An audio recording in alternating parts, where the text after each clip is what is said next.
Amém? Se você tem uma Bíblia, abra do livro de 1 João. Tem um versozinho que a gente quer ler com vocês. Ele é bem curtinho, tá? Mas é muito interessante. Vamos ler junto? Vamos lá. Ora, sabemos que todo aquele que é nascido de Deus não é escravo do pecado.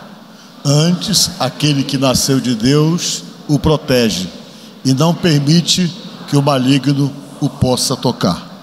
Amém? Podemos assentar? Se assenta. Eu quero nesta noite conversar com você sobre estar protegido por Deus. Amém? Quem é que quer a proteção de Deus aí? Diga amém.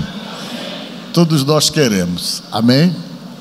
Eu estava lendo semana passada da internet que tem um indivíduo que cobra muito caro para poder dar proteção para as pessoas. Ele fala que as pessoas com quem ele trabalha, as entidades que ele tem, diz que fecha o corpo da pessoa, que a pessoa fica simplesmente bloqueada para qualquer coisa ruim. E as pessoas vão até ele e pagam quantias altíssimas para poder obterem esse tipo de trabalho que ele faz para poder proteger as pessoas. E a gente tem a proteção de graça, amém?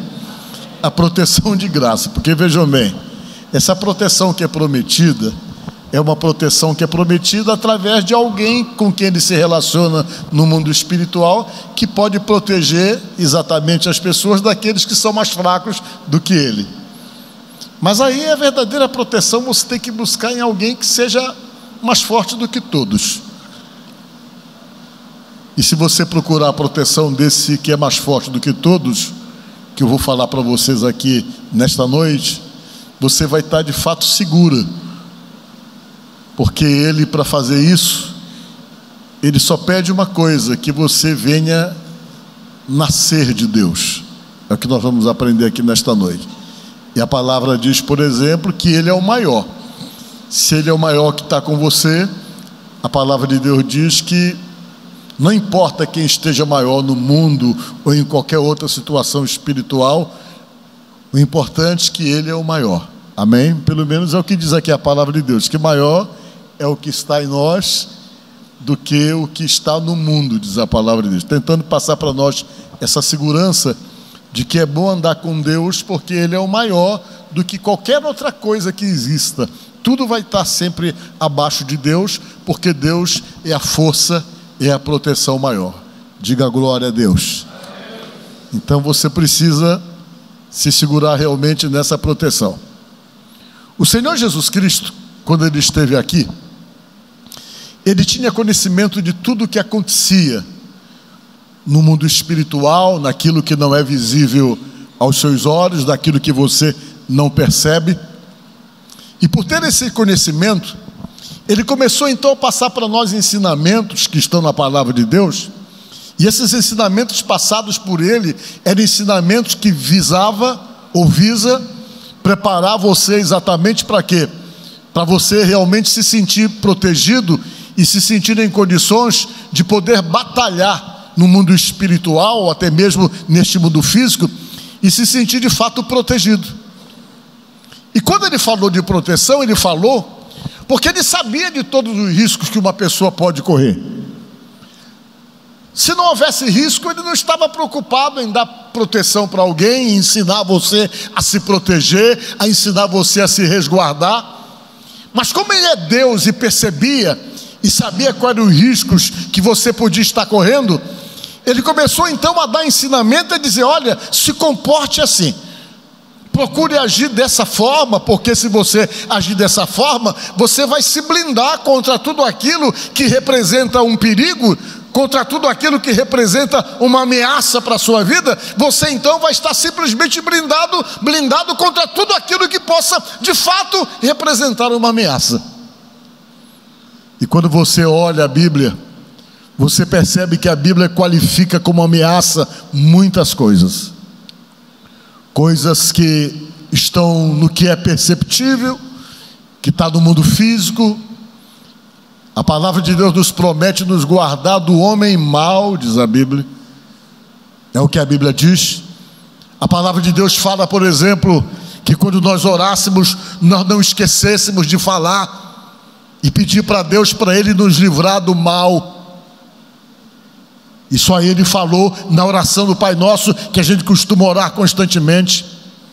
E na visão de Deus, o que é mal é tudo aquilo que possa atingir você, é tudo aquilo que possa ser prejudicial e de alguma forma causar danos na sua própria vida. E esses danos, ele vem dos lugares às vezes que você nem imagina. Às vezes o mal e a intenção realmente de atingir você está muitas vezes construído pelo próprio maligno na cabeça de pessoas que podem estar andando ao seu lado, que podem estar andando com você e que de repente a cabeça está maquinando a maldade. E a intenção de Jesus é fazer você saber se proteger exatamente daquilo que você nem sabe, daquilo que você nem percebe, que às vezes se constrói no mundo espiritual, mas que se constrói também no mundo físico, através de comportamentos de pessoas que tentam de todas as formas atingir você, atrapalhar você, criar um dano a você, criar uma situação que gere dificuldade para você. E Jesus Cristo, preocupado com isso, vem e ensina você a orar e diz para você que quando você realmente orar, não se esquecer de falar: Senhor, livra-me do mal. Diga glória a Deus. Livra-me do mal. E olhe, essa questão relacionada com o mal é alguma coisa tão clara na Bíblia, que o apóstolo São Paulo, o apóstolo de Deus, ele chegou a dizer para nós, está lá no capítulo 6, se não me falha a memória, do livro de Efésios. Disse ele, para a gente dar um jeito de procurar a armadura de Deus, disse ele, para a gente procurar a armadura de Deus e usar essa armadura, disse ele, para que a gente possa resistir no dia mau, no dia difícil, possamos então estarmos preparados para poder resistir exatamente nos ataques. Quando a Bíblia diz para você usar armadura, a gente sabe que é uma armadura para se proteger. Só quem precisa de armadura é aquele que entende que está numa batalha. E você sabe que nós vivemos numa batalha espiritual. A principal batalha que nós temos que enfrentar são exatamente as batalhas espirituais, que não somente atingem a nossa vida, mas às vezes atingem a nossa casa, e de uma forma indireta para nos atingir. Quando não consegue nos atingir diretamente, procura os ataques indiretos, que é atingindo pessoas que nós amamos, para que de uma forma indireta sejamos atingidos também. E esse expediente de luta, de batalha, de ataque, que é criado pelo inimigo dessa forma, é claro na palavra de Deus, quando o próprio Paulo falou que a luta principal que nós temos não é uma luta contra a carne, disse ele, não é uma luta contra o sangue, mas ele disse que a nossa luta principal é contra potestades, é contra principados, contra a hostes espiritual do mal nas regiões celestes. Foi o que ele falou, que está escrito aqui na palavra de Deus. Quando ele falou isso, ele queria falar para nós uma coisa interessante, que a estrutura maligna do ataque, ela é muito organizada. Ele falou, por exemplo, que era potestade. O que quer dizer potestade? Quer dizer poderes. Quando ele falou principado, o que quer dizer principado? Governo, estrutura de governo, organizacional, exatamente com o objetivo de criar realmente situações de dificuldades para nós que somos de Deus e para as pessoas que também não são de Deus, para o que está dominado e muito principalmente para aqueles que não estão mais dominados. E Paulo falando disse: olha, você tem que usar a armadura de Deus, ele falou. E depois que ele falou isso, ele começou então a discorrer sobre a armadura de Deus, que inclusive nós estamos estudando aqui domingo de manhã aqui na igreja, sobre como é essa armadura, para vocês entenderem como eles estavam tendo uma visão de tudo aquilo que acontece e havia uma percepção das coisas. Meus irmãos, baseado pelo que disse Jesus, a obra maligna existe. E baseado no que nós lemos no primeiro versículo, nós aprendemos que aquele que é nascido de Deus, o maligno não lhe toca. E só há uma forma então de nós, de fato, nos sentirmos protegidos e blindados, se nós nascermos de Deus, diz a palavra de Deus. Quando você nasce de Deus, no primeiro verso nós lemos que já existe uma promessa de blindagem, de não ser tocado, do inimigo olhar você, perceber você e conseguir realmente visualizar em você o selo de Deus. E quando ele percebe o selo de Deus em você, ele sabe que você é intocável, simplesmente porque você tem dono, simplesmente porque você pertence já a alguém e que eles não podem ter acesso. E esse selo que passa a existir em nós, que você realmente talvez nem saiba que tenha, se chama Espírito Santo. Diga glória a Deus. É a primeira coisa que Deus faz quando você realmente decide, baseado pelo que diz aqui a palavra, decide ser de Deus, nascer de Deus. A primeira coisa que Deus faz é colocar o Espírito Santo em você. É a primeira coisa. E o que é nascer de Deus? Um dia um homem fez uma pergunta para Jesus. Ele chegou com Jesus e perguntou, o nome dele era Nicodemos. Ele era um camarada extremamente sábio. Ele era um homem que todos realmente o admiravam pelo conhecimento e pela sabedoria. Ele era escriba. E os escribas eram os homens separados que copiavam as escrituras. Eles eram considerados muito sábios. E ele foi procurar Jesus de noite. Como ele era uma figura pública, ele foi, colocou um capuz na cabeça, se cobriu todinho e foi procurar Jesus Cristo à noite, porque ele não queria ser visto conversando com Jesus. Se alguém visse ele conversando com Jesus, no outro dia todo mundo ia colocar no Zap, tudo quanto era site, todo mundo ia saber que ele era um sujeito muito famoso, muito conhecido, né?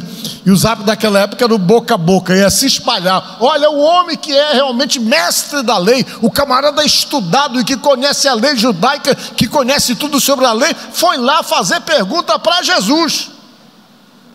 E Jesus, que era uma figura pública também, mas bem para o popular, que todo mundo procurava, aquilo seria simplesmente uma afronta para o pessoal da elite da religiosidade judaica, que se achavam realmente acima de todos do conhecimento, e os sujeitos intelectuais e preparados para tudo, e saberem que um homem daquela importância, chamado Nicodemos, procurando Jesus, isso ia dar muito o que falar. Por isso ele foi todo encoberto.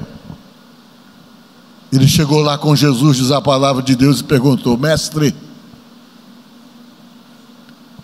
o que é que eu tenho que fazer para herdar a vida eterna? Jesus conheceu ele veio todo coberto, mas Jesus conheceu. Eu quero que o Senhor me diga o que é que eu tenho que fazer para herdar a vida eterna. Jesus olhou para ele e disse: olha, te é necessário nascer de novo. Ele parou: nascer de novo?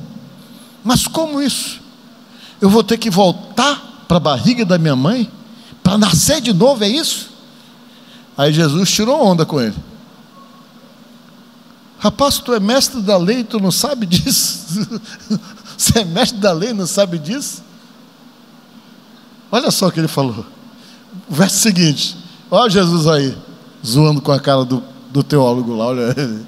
Jesus disse: eu afirmo ao Senhor que isto é verdade. Deixa eu ver se é isso aí. Jesus disse: eu afirmo ao Senhor que é verdade. Ninguém pode entrar no reino de Deus se não nascer da água e do Espírito Santo.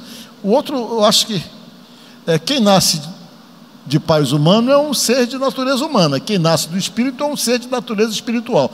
Na outra tradução fala Jesus realmente dizendo a ele assim: rapaz, tu não é mestre da lei, tu não sabe o que eu estou falando para você? E quando Jesus falou isso para ele, ele desconhecia. Ele não sabia como era o processo de nascer de novo. Ele perguntou: eu tenho que voltar para a barriga da minha mãe? E Jesus disse: não. É nascer de uma outra forma. É nascer da água e do Espírito, disse Jesus. Por que Jesus disse da água? Era nascer do batismo. Por que nascer do batismo? Porque o batismo tem esse simbolismo. Para que você se batiza? Para simbolicamente dar ciência ao mundo espiritual, acima de tudo, que aquela pessoa que não conhecia Deus, que passou a conhecer, aquela pessoa que não conhecia é sepultada, diga glória a Deus, simbolicamente se sepulta nas águas. E quando ele sai dali, ele já sai como uma nova pessoa. No cristianismo antigo, as pessoas mudavam até de nome. Mudava até de nome, para ficar claro que aquela pessoa de antes não existia mais. Então o sepultamento, inclusive a palavra batismo significa exatamente isso aí, sepultar. É o significado para a língua portuguesa. Acho que é do latim. Significa sepultar. Porque você pega, batiza, quando a pessoa é batizada, que ele sai, ficou na água, sepultado o velho homem, surgiu uma nova pessoa. E diz a Bíblia que quando isso acontece, a primeira coisa que Deus faz, quando você toma uma decisão, que você chega e diz: agora eu vou viver com Jesus, que você se batiza e que você realmente toma essa decisão, a primeira coisa que Deus faz é colocar o selo em você. Você recebe o Espírito Santo. Diga glória a Deus. E como é, pastor? Eu não vejo nada. Mas o diabo vê. Ele sabe que você é selado. Ele sabe. Tem um texto da Bíblia que fala que Deus deu o Espírito Santo aos santos. Está lá na Bíblia. Vê se tu acha esse texto para mim. Que o Espírito Santo é dado para os santos. Quem são esses santos? É você. Quem é santo aqui? Levante a mão. Nem que seja do pauco, levante a mão aqui. Deixa eu explicar uma coisa para você aqui. Você é santo. No momento que você toma uma decisão com Jesus, a Bíblia chama você de santo. A gente tem até medo de as pessoas falarem e acharem que a gente é santo, né? A gente acha uma responsabilidade muito grande. Mas você sabe o que é que significa a palavra santo? A cabeça do consciente coletivo é essa: santo é o camarada que não tem falha, que não tem pecado, que não tem erro, que faz tudo certinho, que é o perfeitinho, politicamente correto, e não é. A Bíblia diz que todos pecaram, que não existe um justo nenhum somente. Sabe o que a Bíblia diz mais? Se alguém disser que não tem pecado, é mentiroso e a verdade não está nele. Então o que é ser santo? A palavra santo significa separado. Diga comigo, separado. É isso. Quem é santo aqui? Levante a mão. É quando a gente se separa para Deus. Você se separa para Deus, não quer dizer que você vai ser perfeitinho, que você agora vai andar flutuando com duas asinhas na costa. Você vai continuar sendo ser humano, só que a tua consciência muda. Por quê? Porque Deus começa um processo de trabalhar da tua vida e mudar o teu entendimento, e você começa a ver coisas que você não via antes, e você começa a se descobrir como uma pessoa de Deus através dos valores que mudam. E quem vai trabalhar exatamente essa mudança, essa transformação, é o selo que é colocado em você, o Espírito Santo. A Bíblia diz que ele começa a trabalhar em você, que você começa a ver as coisas de uma forma diferente. Ele vai começar a lutar por você, porque a Bíblia diz que quando ele sela você, ele passa a ter ciúme de você. Ele não entrega você fácil. Você pode até tentar ir lá para o lado que você realmente ia antigamente, e de repente você tenta tentar voltar, mas quando você chega lá no lugar errado que você tentou sair, que você volta, esse selo que está em você vai começar a bater na tua cabeça e dizer para você: você não é mais daqui, você não é mais daqui, volta, você não é mais daqui. Você começa a se incomodar, porque ele selou você e ele não larga você facilmente. Diga glória a Deus. Ele não larga você. E isso é nascer de Deus, que nós lemos lá no começo. Quando a pessoa nasce de Deus, nós lemos lá o João falando que o Senhor vai trabalhar em você e vai ajudar você até nos pecados que você realmente vai continuar tendo, vai lutar contra eles. Mas o certo é que vai ficar bem entendido no mundo espiritual que você é selado, e por ser selado, o maligno não pode tocar em você.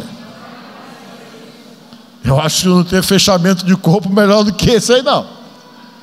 Deus passa simplesmente a proteger, e por mais que o inimigo tente, você se torna intocável, por causa daquele verso que nós lemos ainda há pouco, que maior é o que vai estar em você do que aquele que vai estar no mundo. Diga glória a Deus. Foi o que nós lemos, que a presença de Deus vai ser maior do que qualquer outra força espiritual maligna, seja lá o que for. Eles têm que se submeter. Por quê? Porque quem vai estar comandando a tua vida é aquele que é todo poderoso, é aquele que não perde nem empata uma batalha, e o nome dele se chama Jesus Cristo.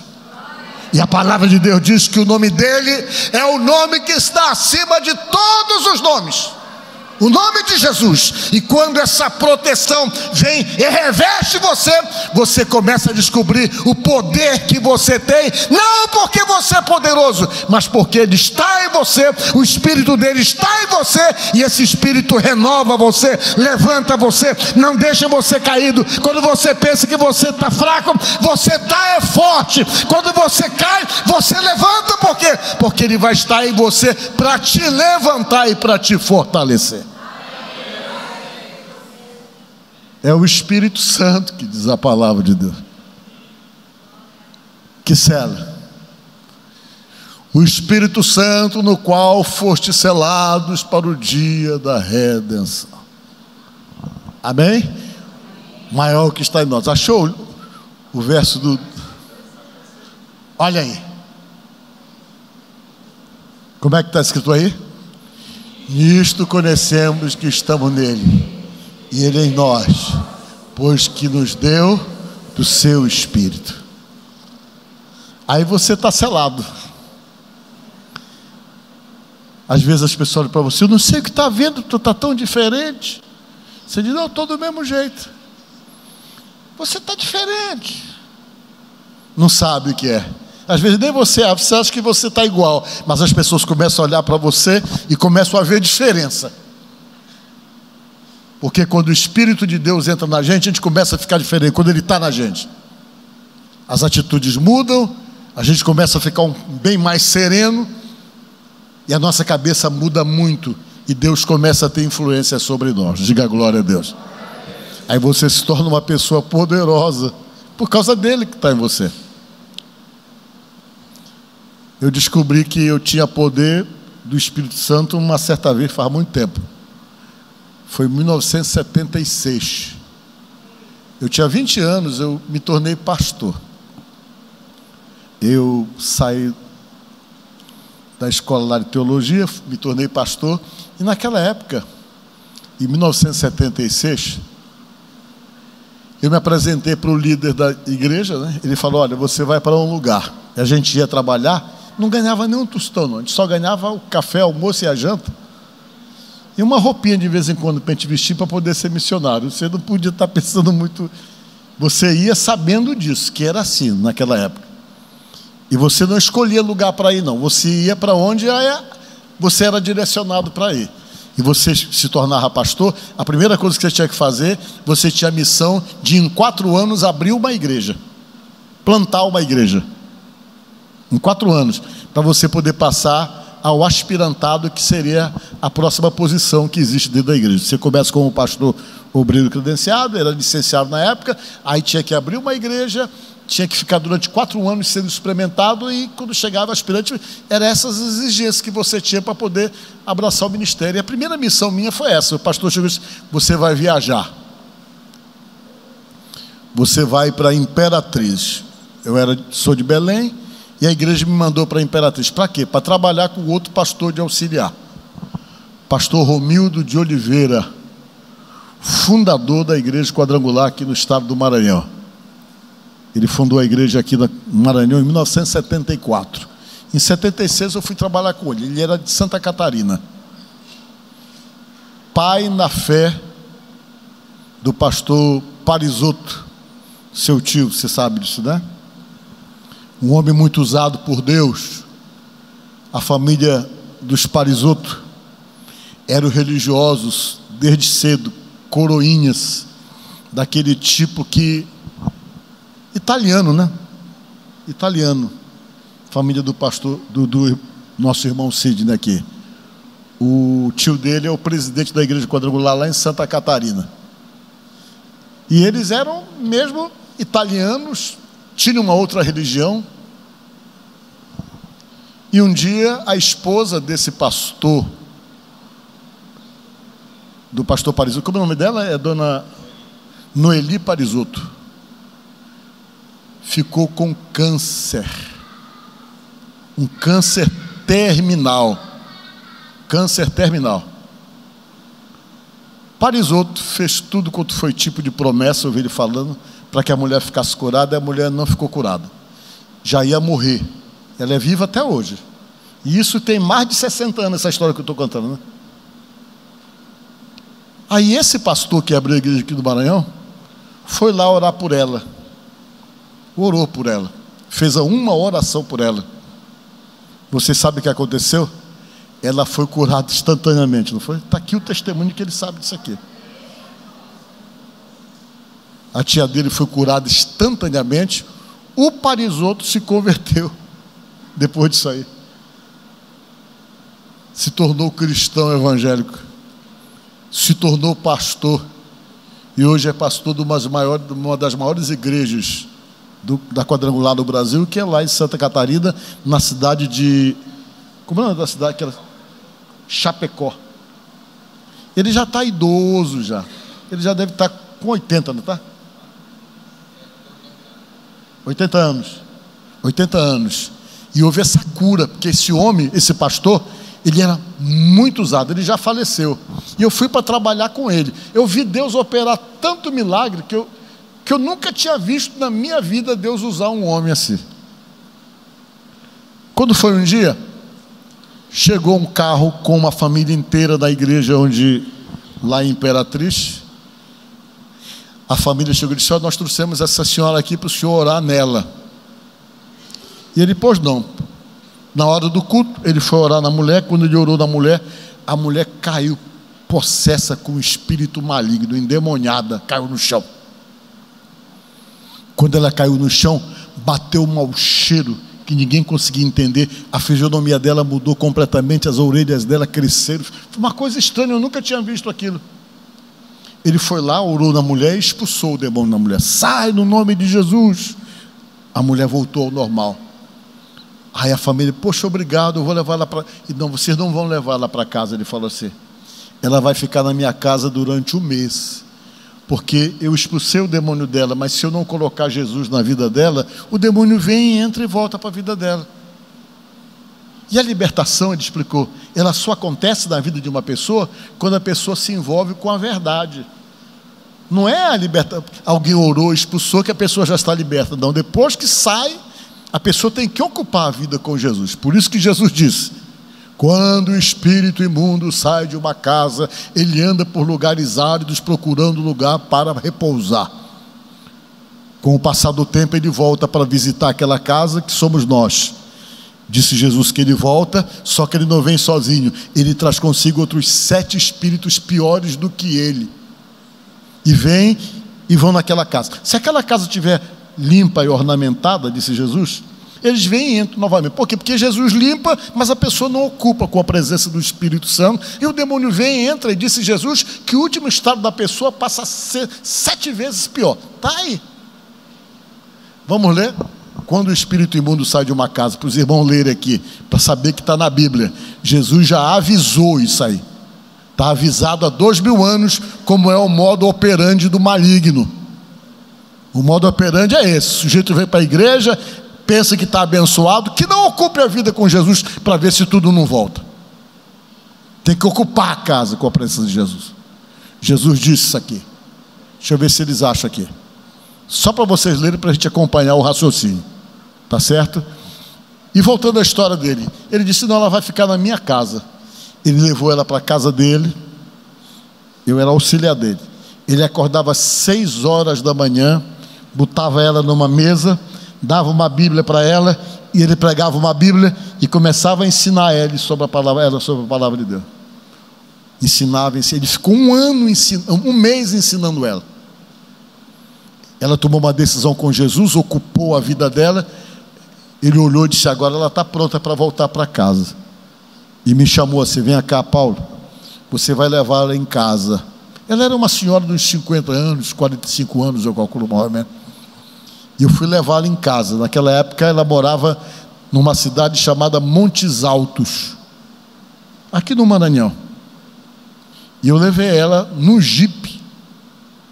Alugamos um jipe para levar ela para casa. Quando nós chegamos na casa dela, o pastor disse: você vai com ela na casa dela. Chegando lá, você ora na casa toda. Você ora na casa. Ore na casa dela. Procura ungir a casa dela, que é para essas coisas não voltar mais na vida dela. Achou? Está aí. Vamos ler junto? E quando o espírito imundo tem saído do homem, anda por lugares secos, buscando repouso, e não encontra. Verso seguinte: então diz: voltarei para minha casa de onde saí. E voltando, acha desocupada, varrida e adornada. Então vai e leva consigo outros 7 espíritos piores do que ele, e entrando, habitam ali. E são os últimos atos desses homens pior do que os primeiros. Assim também acontecerá com esta geração má. Jesus falou. Vocês entenderam como é o modo operante do negócio? Como é perigoso? Jesus deu essa alerta aí. Mas voltando à história, eu fui na casa dela. Chegamos lá mais ou menos umas 4:30 para 5 horas. Quando eu cheguei lá, os vizinhos tomaram conhecimento. Foi todo mundo na casa dela receber ela, porque ela era uma pessoa querida, mas ela tinha um problema. Quando o maligno pegava ela, levava ela para o mato. Ela ficava sumida 15 dias no mato.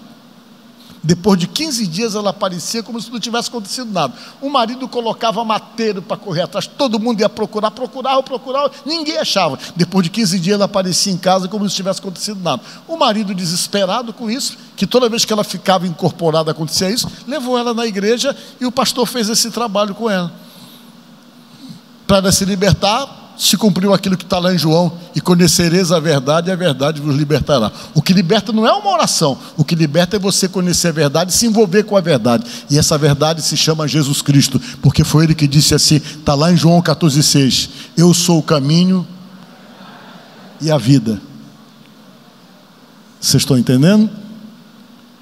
E eu fui orar na casa dela. Orei na casa, ungi.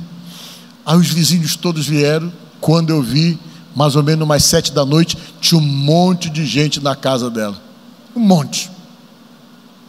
Eu digo: vou já fazer um culto aqui. A casa dela ficava bem de frente da igreja católica que tem lá. Hoje a igreja católica, eu fui lá um dia desse, tem uma torre que o bispo fez. E tem uma praça. Na época era só um campo. Eu subi numa calçada assim, que nem essa aqui, era nessa altura, e comecei a pregar para as pessoas. Eu acho que tinha na reunião na época umas 200 pessoas. E eu fui fazer uma oração. Quando eu fiz a oração: meu Deus, no nome de Jesus, abençoe. Começou a cair um monte de gente. Dos 200, eu acho que caiu possesso umas 150 pessoas. E eu fiquei lá expulsando. Sai no nome de Jesus. Fiquei repreendendo aquilo ali, para levantar as pessoas. Eu sei que nessa luta eu fiquei até meia-noite, lutando com essa situação, porque depois eu fiquei na cidade, aconteciam os problemas estranhos lá. Uma mulher chegou e disse: eu quero que o senhor ore lá na minha casa. Eu disse: por quê? Porque todo dia às 6 horas da tarde, uma mulher toda de branco sai do meu quarto, de trás da cama, e vai, passa pelo corredor e vai embora para a cozinha, para a porta da cozinha. O senhor vem aqui 6 da tarde. Eu digo: eu vou lá. E fui. Vi a mulher de branco saindo já rápido na porta do fundo. E a família estava toda perturbada, toda desarrumada. Nós oramos na casa. O pessoal falou depois que aquilo desapareceu de lá, porque, como eu tenho falado em outras pregações, que o maligno ele tem um sistema de operar. Ele é, como é que eu posso dizer, territorialista. Ele domina determinado lugar, e tem lugar que ele domina que ele não quer sair, começa a fazer aparição lá que todo mundo corre, porque ele acha que ele domina o lugar. Por isso que aquele maligno falou para Jesus: pedimos que tu não nos tire para fora do país. Jesus: não querem sair? Pois vão para uma manada de porcos. Porque eles não queriam sair do lugar, porque o lugar lá eles pintavam e bordavam e ninguém fazia nada. O inimigo, ele tem medo, ele não gosta quando ele é resistido. Quando você começa a orar, que começa: não, aqui não, que você começa a usar o nome de Jesus, ele vaza. Por isso que a Bíblia diz, e está claro na palavra de Deus: e resistir ao diabo, ele fugirá de vós. E eu fiquei pregando lá até meia-noite para o Santo Demônio. Quando deu meia-noite, eu entrei na casa da mulher para tomar um café com cuscuz, que eu estou sentado na mesa, bateram na porta. Ela foi atender: olha o delegado. O delegado chegou lá, para você ver como era difícil naquela época. Aí ele falou assim: aqui que está o missionário? A senhora disse: é. Deixa eu falar com ele. Eu fui falar com ele e disse: você está preso. Você está preso. Eu nunca tinha ido preso na minha vida, nem quando eu fui militar, eu nunca fui preso. Digo: meu Deus, preso? Se você está preso. Aí eu disse: mas por que, senhor? Perturbação da ordem pública. Naquela época, era a época do governo militar, você não podia fazer aglomeração. Quando fazia aglomeração, era interpretado como subversão. Aí existia essa lei, perturbação da ordem pública. Como eu tinha reunido muita gente, feito barulho lá, o bispo telefonou lá para a delegacia, e o delegado me levou preso. Mas eu saí no dia seguinte para poder pegar uns documentos imperatriz para levar lá. Eu fui, levei. Aí ele me liberou, mas deixou a minha pasta lá na delegacia. Quando eu trouxe o documento, ele devolveu a pasta. Vocês estão entendendo? E isso foi uma história. Eu nunca tinha visto Deus operar-se. Nesse dia eu descobri: o nome de Jesus é poderoso. Diga a glória a Deus. Porque muitas pessoas foram libertas desse dia. Qual é a vantagem que tem nisso? É que a Bíblia diz que se você nascer de Deus, sabe o que acontece? Você tem autoridade para expulsar essas coisas ruins. Que foi que Jesus falou? Em meu nome falarão novas línguas e expulsarão demônio. Ele falou assim: quem crê em mim. Quando você é nascido de Deus, você recebe autoridade para expulsar. Eu acho que é Marcos 16:15. Só para vocês verem como ele passou a dar essa autoridade para você, que eu vou já explicar a cereja do bolo para vocês aqui agora, pela Bíblia. Olha o que Jesus falou: e estes o quê? Em meu nome. Isso aí, se precisar. Falar uma vez, se precisar. Vocês viram? Em meu nome o quê? Amém. Olha só o que eu quero falar para vocês aqui. Tem gente que não, só quem pode expulsar é o pastor Paulo. Só o bispo que pode expulsar. Só o apóstolo. O reverendo. O Jesus Júnior. Eu falo Jesus Júnior porque o pessoal coloca tanto título que daí o título mais poderoso que vai ter é Jesus Júnior. É o fulano, porque o pessoal gosta muito desse título forte assim, né? Chama o fulano de tal, o Jesus Júnior, poderoso. Quem é de Deus, tem autoridade para expulsar. Ainda que você não tenha feito teologia nenhuma vez na vida, ainda que você não tenha se consagrado pastor, não importa. Se você crê, você tem autoridade. A Bíblia que diz: quem crê, se fosse só pastor que pudesse expulsar, Jesus diria: tem que ser pastor, tem que ser isso, tem que ser reverendo, não, é quem crê. Então, se você crê, essa autoridade está com você. Por que Jesus fez isso? Para você aprender a combater. Diga glória a Deus. Para você aprender a combater, porque desse jeito assim, você consegue combater o maligno. Você tem autoridade para usar o nome de Jesus. E não é qualquer pessoa que tem autoridade para usar o nome de Jesus, não, que tem permissão. Só tem permissão para usar o nome de Jesus quem? Quem é nascido de Deus. Diga glória a Deus. Vamos ver um exemplo.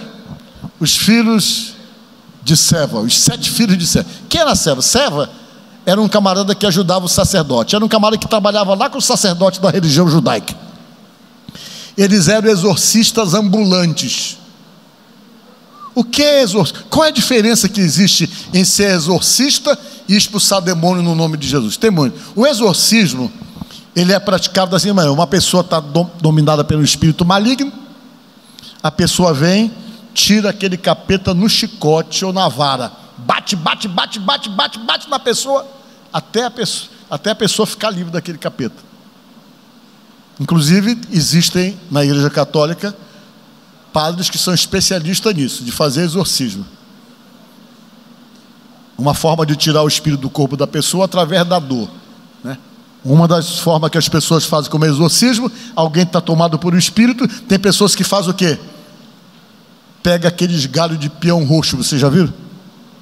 E dá uma lapada na pessoa com o peão roxo até aquilo sair. Mas ele sai quando ele quer, mas deixa o corpo da pessoa machucado. A libertação de Jesus não é exorcismo. A libertação, você usa o nome que está acima de todos os nomes. É diferente. Vamos ver um exemplo. Vamos ler juntos? E alguns dos exorcistas judeus ambulantes tentavam invocar o nome do Senhor Jesus sobre os que tinham espíritos malignos, dizendo: esconjuro-vos por Jesus, a quem Paulo prega. E os que faziam isto eram o quê? 7 filhos de Seva, judeu, principal dos sacerdotes. Respondendo, porém, o espírito maligno disse: conheço a Jesus e bem sei quem é Paulo, mas vós, quem sois? Olha só, esses camaradas, eles eram exorcistas ambulantes. Eles eram acostumados a libertar pessoas dando peia, batendo muito. Mas eles viram que Paulo, o apóstolo, fazia diferente. O Paulo chegava com as pessoas endemoniadas, de espírito maligno, e dizia: sai no nome de Jesus, e as pessoas ficavam livres. Eles viram aquilo, acharam que era mais cômodo e resolveram fazer do mesmo jeito. Foram na casa de uma pessoa que estava tomada pelo espírito maligno, chegaram lá e disseram para o demoniado: nós te expulsamos e te esconjuramos em nome de Jesus, a quem o Paulo prega. Só que eles foram fazer isso, mas eles não eram nascidos de Deus. E quando você não é nascido de Deus, você não tem autorização para usar o nome de Jesus. Só quem tem autorização para usar o nome de Jesus, quem é nascido de Deus, ele falou que crê nele, é que tem autorização para usar o nome dele. E eles chegaram lá e falaram: olha, em nome de Jesus a quem Paulo prega. Aí o demônio olhou para eles: vem cá, a gente sabe quem é o Paulo, a gente conhece Jesus. O demônio falou: mas vocês quem são? Vocês não são selados. Sabe o que aconteceu? Vamos ver o verso seguinte, o verso 16. E saltando neles o homem que tinha o espírito maligno, e assenhoreando-se de todos, pôde mais do que eles, de tal maneira que nus e feridos fugiram daquela casa. Eles pegaram uma peia daquele capeta, os 7, apanharam muito. Por que eles apanharam? Porque eles não eram nascidos de Deus, portanto não tinham autorização para usar o nome de Jesus. E o demônio sabe, porque o demônio olhou para eles e viu que eles não eram selados, que eles não tinham o Espírito Santo. E o demônio disse: não tem proteção, não está selado, vão bater nele. E eles apanharam, foi muito. Você está entendendo? Deixa eu terminar que já está demorando muito, explicar para você. O que eu quero dizer para você desta noite é que você é selado. Diga glória a Deus. Se você é nascido de Deus, você está selado. E se você está selado, não tenha nenhum tipo de medo de ver qualquer coisa estranha e dizer: eu repreendo no nome de Jesus. Que Deus vai ouvir. Capeta não vai bater em você, não vai nem encostar o dedo em você, porque aquele que é de Deus, ele não pode tocar. Ele treme, estrebucha, pula para um lado e para o outro, mas não pode tocar em você. Por quê? Porque você tem o selo dado por Deus. Então, nesta noite, aprenda a guerrear. Está estranho lá na tua casa? Começa a repreender no nome de Jesus. Tem gente na tua família que parece que está endemoniado, dando trabalho, gerando o maior problema, dando problema para você, numa agressividade, numa violência, descontrole. Coloca a mão na cabeça dele para repreender isso no nome de Jesus. Se ele não permitir, não deixar, não tem problema. Deixa todo mundo dormir, começa a andar por dentro da casa e começa a repreender: meu Deus, aqui em casa eu não permito essas ações malignas, e eu repreendo e expulso no nome de Jesus. E quando você expulsa, tem que sair, porque você é nascido de Deus, e se é nascido de Deus, o Todo-Poderoso deu autorização para você usar o nome dele para repreender aquilo que não presta. Isso é batalha espiritual. E quando você consegue descobrir essas coisas, você sabe o que combater e como combater. Talvez nesta noite, muita coisa que possa estar atrapalhando a tua vida são ações malignas. Às vezes o que pode estar atacando você são ações malignas. Não aceita, não olha com normalidade. Não fica: isso aí é assim mesmo. Não é assim mesmo, não. Comece a orar, comece a repreender. Porque se é maligno, vai ter que sair pelo poder do nome de Jesus. Amém?